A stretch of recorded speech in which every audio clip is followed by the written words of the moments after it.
چې مالدار شي په خپله معلومیږي خېټه مې ورځ په ورځ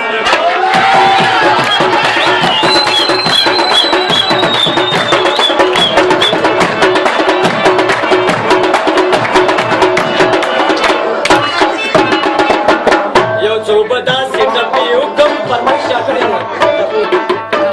هر ټپې بل به په څلورو ګړو وي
خوب شکی بخیر آمدی باوروسی ماما ستړی مشي موټی کې مندانه باشي